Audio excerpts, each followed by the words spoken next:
दोस्तों आज मैं आपको जिस सच्ची घटना की कहानी सुनाने वाला हूँ उसने उस वक्त पूरे भारत को दहला दिया था और मैं पूरे दावे के साथ कह सकता हूँ कि इस कहानी को पूरा सुनने के बाद आप भी ये मानने के लिए मजबूर हो जाएंगे कि बुरे काम का नतीजा हमेशा बुरा ही होता है। तो चलिए शुरू करते हैं आज की इस कहानी को। तो ये कहानी है उत्तर प्रदेश की गोरखपुर की एक छोटी सी गाँव की, जहाँ नीतू नाम की एक 24 से 25 साल की लड़की रहा करती थी, जो कि एक बेहद ही गरीब परिवार की लड़की थी। लेकिन वह दिखने में बेहद ही ज्यादा खूबसूरत थी, इसीलिए उसके ऊपर हर किसी की नजर रहती थी। तो इसीलिए उसके घर वालों ने 2015 में उसी गांव के रहने वाले सुभाष नाम के एक लड़के के साथ शादी कर देते हैं। और सुभाष भी एक गरीब परिवार का ही लड़का था। फिर भी इस शादी से दोनों बहुत खुश थे। उन लोगों के पास जितना भी था उतने में ही गुजारा कर रहे थे और दोनों की जिंदगी आराम से चल रही थी। लेकिन दोस्तों इस लड़की को ये एहसास भी नहीं था कि आगे इसके साथ कितना भयानक होने वाला है। अब शादी के महज कुछ ही दिन बाद उस लड़की की पति यानी कि सुभाष को गांव में काम मिलना अचानक से कम हो जाता है।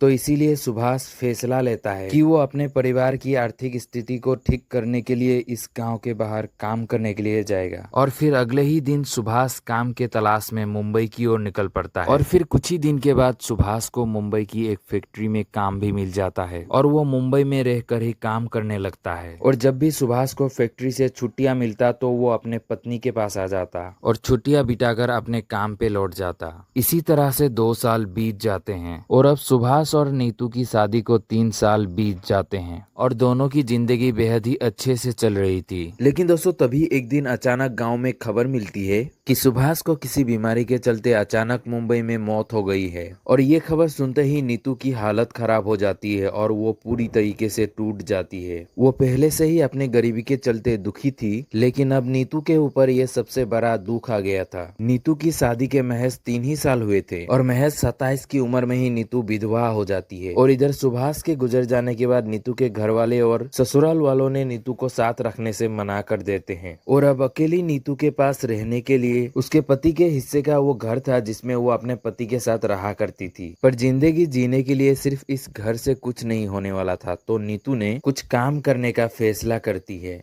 लेकिन बहुत भटकने के बाद भी उसे कहीं पर भी काम नहीं मिलता और उसकी परेशानियां धीरे धीरे और बढ़ने लग जाती है। लेकिन तभी नीतू की मुलाकात होती है एक व्यक्ति से। वो नीतू को कहता है कि जब तक तुम्हें काम नहीं मिलता तब तक तुम सरकारी योजनाओं से अपना गुजारा कर सकते हो। और वो सरकारी योजनाओं के बारे में बताते हुए कहता है कि अगर तुम सरकारी योजनाओं से जुड़ना चाहते हो तो तुम्हें गाँव के प्रधान से मिलना होगा, वही तुम्हारी इस काम में मदद कर सकता है। अब इस बात को सुनते ही नीतू अपना काम करवाने पहुंच जाते हैं उस गांव के प्रधान के पास। और वहां पहुंचकर नीतू प्रधान जी से अपने पति की मौत के बारे में बताते हुए कहती है कि कोई पालने वाला है नहीं, अगर आप मेरी मदद कर दो, मेरा राशन कार्ड, मनरेगा कार्ड और विधवा पेंशन बंधवा दो तो आपकी जीवन भर एहसान बंद रहूंगी। अब नीतू की बात सुनकर प्रधान जी उसे आश्वासन दे देता है कि तुम्हारा काम जल्द ही पूरा हो जाएगा। लेकिन दोस्तों प्रधान नीतू को देखते ही उसके प्रति आकर्षित हो जाता है और प्रधान एक जवान लाचार महिला के सामने उसके काम करवाने के बदले एक अजीब शर्त रख देता है। प्रधान नीतू से कहता है कि मैं तुम्हारा काम तो करवा दूंगा, लेकिन इसके बदले में तुम्हें मेरे साथ एक रात गुजारनी होगी। और प्रधान की ये शर्त सुनते ही नीतू वहाँ से उठ खड़ी होती है और वहाँ से चली जाती है और अपना काम करवाने के लिए कुछ दिन इधर उधर ऑफिसों की चक्कर लगाती है। लेकिन हर जगह उसे यही जवाब मिलती है कि तुम्हारा काम तुम्हारे गाँव के प्रधान ही कर सकता है। और अब थक हार कर नीतू प्रधान के पास आती है और उसका शर्त मान लेती है। और इधर पहली बार एक लाचार विधवा औरत की बेबसी के चलते उसकी इज्जत लूट ली जाती है और एक बार फिर प्रधान उसे आश्वासन देकर वहां से भेज देती है। और अब प्रधान की आश्वासन पर कुछ समय बीतता है और काम धीरे धीरे आगे बढ़ता है और प्रधान ने उस डिपार्टमेंट के सेक्रेटरी के पास नीतू को भेजा एक सिफारिश लेटर के साथ।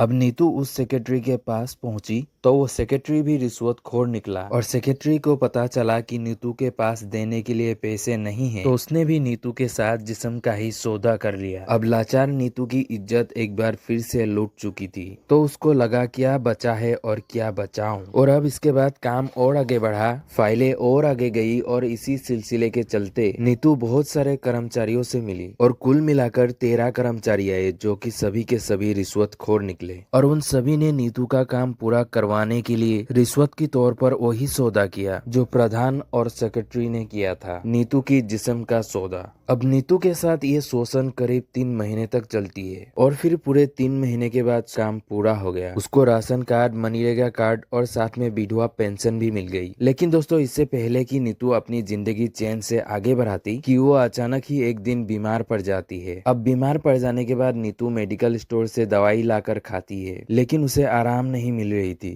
अब बीमार से परेशान नीतू शहर के एक डॉक्टर के पास जाती है और डॉक्टर साहब नीतू की ब्लड टेस्ट करवाती है। और जैसे ही ब्लड टेस्ट का रिपोर्ट आता है तो डॉक्टर साहब ये रिपोर्ट देखकर चौंक जाते हैं और वो नीतू से बताते हैं कि तुम HIV पॉजिटिव हो, यानी कि तुम्हें एड्स हो गया है। और ये खबर सुनते ही नीतू की पैरों के नीचे से जमीन खिसक जाती है। अब नीतू की HIV पॉजिटिव होने का खबर धीरे धीरे पूरे गांव में फैल जाता है और जैसे ही ये खबर प्रधान तक पहुंचती है तो ये सुनकर प्रधान जी की हाथ पैर फूल जाते हैं, क्योंकि प्रधान को पता था कि नीतू का HIV पॉजिटिव होना उसके लिए क्या मायने रखता था। अब इधर नीतू की HIV पॉजिटिव होने की खबर प्रधान से होते हुए उन सारे कर्मचारियों तक पहुंचता है जिन लोगों ने रिश्वत के नाम पर नीतू के जिस्म के साथ खेला था। और नीतू की ये रिपोर्ट देखते ही सारे कर्मचारियों की हालत खराब हो जाती है और ये 13 के 13 कर्मचारी चोरी छिपे अपना अपना ब्लड टेस्ट करवाने पहुंच जाते हैं और टेस्ट के बाद सभी की रिपोर्ट HIV पॉजिटिव आती है। और ये 13 के 13 कर्मचारी शादीशुदा थे और इसके अलावा भी इन लोगों के कई सारे अवैध संबंध भी चल रहे थे जिसके बारे में कोई नहीं जानता था। यानी कि इन 13 लोगों के अलावा भी और बहुत सारे लोग थे जिनको बेवजह एड्स हुआ था। लेकिन दोस्तों, अब सवाल ये था कि कैसे इन सभी लोगों को HIV पॉजिटिव हुआ। तो पता चलता है कि नीतू की पति की इसी बीमारी के चलते मौत हुई थी, लेकिन इसके बारे में नीतू को कुछ भी पता नहीं था और उसने ये बीमारी अपनी पत्नी नीतू को दे दी, जिसमें नीतू का कोई कसूर नहीं था। तो दोस्तों, ये थी एक मजबूर विधवा औरत के साथ हुई शोषण की कहानी। तो दोस्तों, इस कहानी को सुनाने का मतलब किसी को परेशान करना या फिर किसी की दिल दुखाना नहीं है, बल्कि आप लोगों को जागरूक करना है। तो आज के लिए इतना ही, फिर मिलता हूँ मैं आपसे एक नई कहानी के साथ।